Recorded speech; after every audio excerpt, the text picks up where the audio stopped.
बैगन वाला क्या कर रहा है, दवाई छिड़क के ले गया और जा करके उसने बेच दिया। अब आपने देखा नहीं, घर में उसे का मालूम, तो तुम ले आए, उसने सब्जी बना दी, खा ली। अब वो जहर हमारे जब जहर हमारे अंदर जा रहा है तो वो हमारे जहाँ मिट्टी की सेहत खराब हो रही है, पर्यावरण प्रदूषित हो रहा है, हमारा स्वास्थ्य खराब हो रहा है, और अब लागत मूल्य हमारा खेती में बढ़ रहा है। हर किसान कह रहा है साहब खेती में कुछ मिल ही नहीं रहा। अब मिलेगा कहाँ से जब लागत ज्यादा, DAP और यूरिया ज्यादा डालोगे तो सेहत भी खराब और महंगाई भी, सब कुछ खराब हो रहा है। तो ऐसे कौन सा ऐसा इलाज है, डॉक्टर के पास कोई इलाज नहीं, डॉक्टर तो और गोली और दे देगा भैया, तो ले गोली और ले जाओ, उससे और स्थिति खराब। एक तरफ ये बीमारी ठीक करी, दूसरी बीमारी हो गई।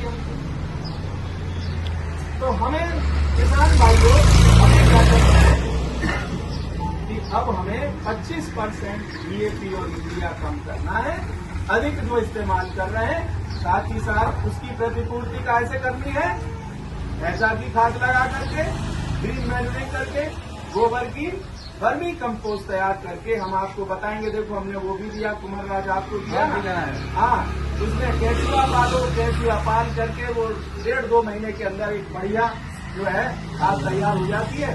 1 एकड़ खेती को आज प्राकृतिक खेती में अगर करेंगे तो देखिए, हम ज्यादा बड़ी बात नहीं है, ललितपुर जिला में हर एक किसान अगर 1-1 एकड़ खेती को प्राकृतिक खेती करे, प्राकृतिक खेती का मतलब जिसमें DAP और यूरिया का इस्तेमाल नहीं करना, जिसमें रासायनिक दवाइयों का इस्तेमाल नहीं करना। आपके बीच में नीम का पेड़ होता है, नीम अपने आप में हकीम है।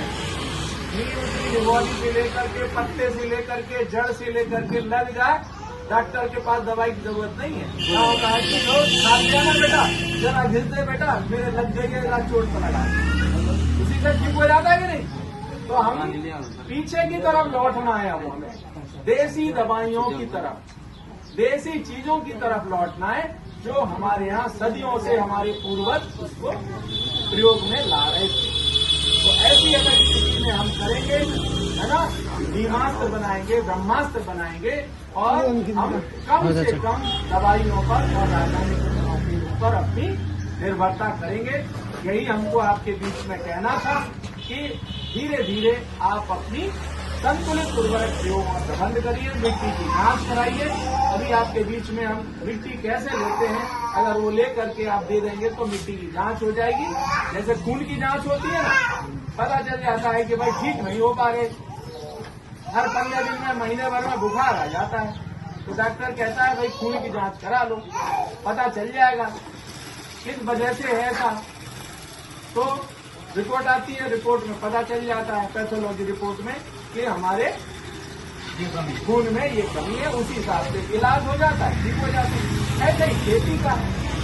तो इन्हीं शब्दों के साथ हम आपको एक मैसेज जो देना था आज इस अवसर पर, कि हमारे किसान भाई अपना भी सीखेंगे और गांव में जा करके अन्य किसान भाइयों को भी बताएंगे कि थोड़ा खेती में विविधीकरण करिए, थोड़ा सा विविधीकरण करिए, कई फसलें लगाइए, दलहन भी लगाइए, तिलहन भी लगाइए और गेहूं भी लगाइए, है ना।